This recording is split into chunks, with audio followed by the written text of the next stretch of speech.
जल प्रवाह पावितस्थले कलेवलम्ब्य लम्बिताम्बुजङ्गमालिका। 19वां अध्याय कि हे नारद जी,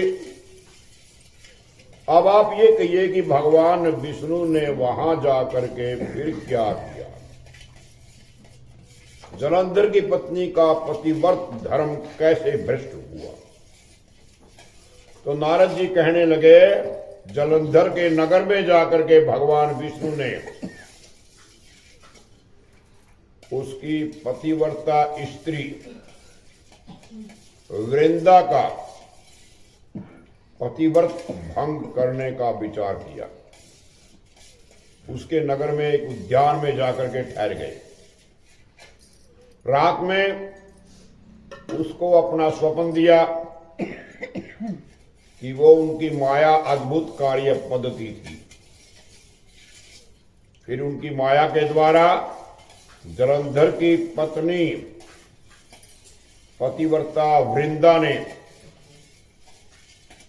रात में ये स्वप्न देखा कि उसका पति नंगा होकर के सिर पर तेल लगाए हुए भैंसे पर चढ़े हुए है। ये अपशकुन होता है अगर ऐसा सपना रात को आए तो। वो काले रंग के फूलों की माला पहने हुए है। चारों ओर हिंसक जीव हैं। सिर मुंडाए हुए अंधकार में दक्षिण दिशा की ओर जा रहा है। जितने भी अपशकुन होते थे वो सारे के सारे वृंदा को करवा दिए। उसने अपने नगर को समुद्र में डूबा हुआ देखा। इस प्रकार के बहुत से भयानक सपने देखे और वो उठकर जाग पड़ी। सपनों के संबंध में विचार करने लगी। इतने में ही उसने सूर्य देवता को उदय होते हुए देखा। यानी कि सपना सूर्य उदय के समय पर था। सूर्य उदय होने से थोड़ी देर पहले जो सपना आएगा वो सच होगा। अगर सपना आ जाए, सो जाए, सपना आने के बाद उसका सपन का आधा फल खत्म हो जाता है। जागेगा तो सपना फल नहीं पूरा हुआ। उसने सारे सूर्य को उदय हुए देखा और उस सूर्य के अंदर उसने एक छेद दिखाई दिया। वो कांतिहीन था।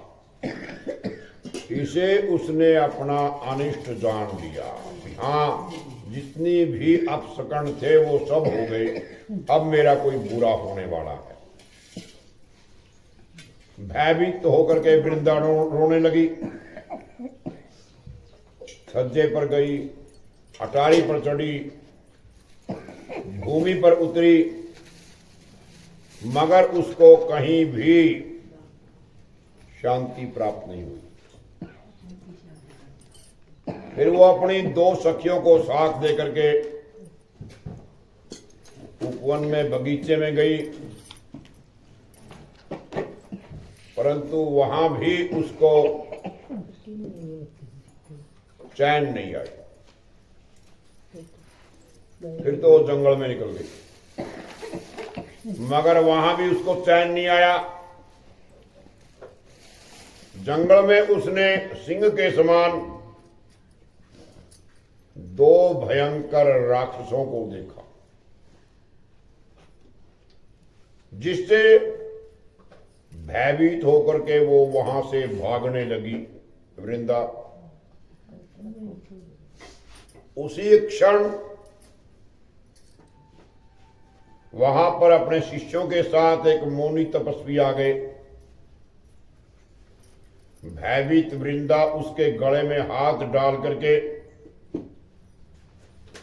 उससे अपनी रक्षा की याचना करने लगी। मुनि ने अपनी एक ही हुंकार से उन दोनों राक्षसों को वहां से भगा दिया। वृंदा को बड़ा आश्चर्य हुआ। मुनि के अंदर इतनी पावर, इतनी शक्ति। वो भय से मुक्त होकर के मुनिनाथ को हाथ जोड़ करके प्रणाम करने लगी। कृतज्ञता का एहसान का ज्ञापन किया कि आपने मेरे ऊपर बहुत बड़ा एहसान किया है। उसने मुनि से अपने युद्ध में गए हुए पति के संबंध में उसकी कुशलता क्षेम का प्रश्न किया। मुनि ने मौन होकर के आगे पीछे ऐसे ही बहाना बना करके कहना ही चाहा कि उसी समय दो बंदर मुनि के समकक्ष आकर के सामने आकर के हाथ जोड़ करके खड़े हो गए।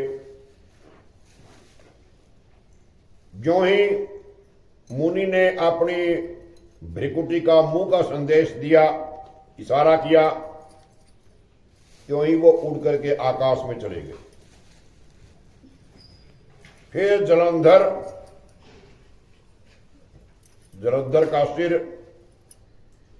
और धड़ लेकर के मुनि के पास आ गए। वृंदा अपने पति को मृतक हुआ जान करके मूर्छित होकर के पृथ्वी पर गिर पड़ी। अनेक प्रकार के वचन कह करके दारुण विलाप करने लगी। पश्चात में उसने उस मुनि से कहा कि हे कृपानिधे, आप मेरे पति को जीवित कर दीजिए। पतिव्रता परायणा दैत्य पत्नी वृंदा ऐसा कह करके दुख भरी सांसों को छोड़ती हुई मुनि के चरणों में गिर पड़ी और तब मुनि ने कहा, ये शिव जी के द्वारा युद्ध में मारा गया है,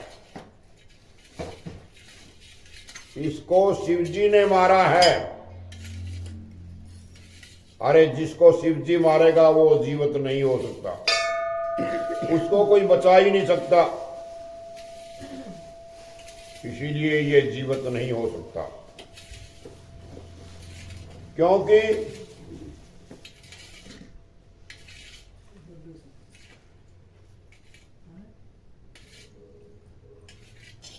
जिसे भगवान शंकर मार देते हैं वो कदापि जीवित नहीं हो सकता। परंतु शरणागत की रक्षा सनातन धर्म है। आए हुए मेहमान की सेवा करना सनातन धर्म है। ठीक है, मैं कृपा करके इसे जिंदा कर देता हूं। नारद जी कहते हैं कि हे मुनि, कि वो मुनि कोई और नहीं, साक्षात भगवान विष्णु थे, जिन्होंने ये सब माया फैला रखी थी। वृंदा के पति को जीवित करके अंतर ध्यान हो गए। जलंधर ने